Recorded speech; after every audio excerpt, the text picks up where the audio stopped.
Early game pa nga lang, gigil na sa akin yung mga kalaban ko. Imagine mo, tatlo yung katapat ko. Yung Cyclops nga dito, nabigyan ko. Kaso yung 1-1, di ko tinamaan ng ultimate. Sayang, tori-tori nakakuha sa kanya. Tapos bigla ba naman nagtipi-tipi tong Beleric dito? Mamaya ka sa akin. Di ko nga rin alam anong trip ng jungle namin dito. Up na yung turtle pero wala pa rin siya. Ang dami talagang jungle user ngayon na literal na magsasakay, no? Yung tipong farm lang yung ginagawa, ayaw kumuha ng objectives. Buti na lang nakuha ko dito yung Suyu. Bagong hero yun pero di niya yata alam gamitin kaya nabigyan ko siya. Pangit ng ugali mo! Itong 1-1 tsaka Beleric nga ng kalaban, kala mo talaga magkadikit yung bituka, ayaw maghiwalay. Kaya nga nila hero ko na yung 1-1, kaya yun nabigyan ko siya. Kaso nga lang nagalit yung Cyclops, bigla ba naman lumabas sa damuhan, kaya yun nabigyan niya din ako. Secret technique, pero syempre ituturo ko sa inyo. Kung mapapansin nyo, patay yung Leomord tsaka yung Hellkite namin.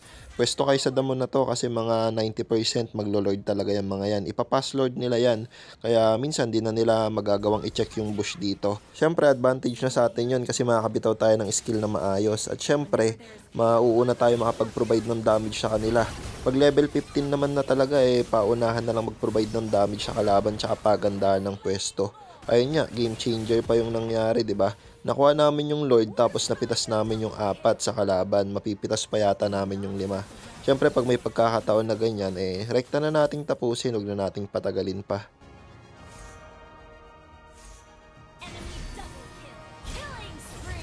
At kung umabot ka nga sa punto ng video na to, paki-comment naman kung taga saan ka para malaman namin kung hanggang saan umabot tong video na to. Siyempre mag-follow ka na rin para updated ka sa mga ina-upload naming video.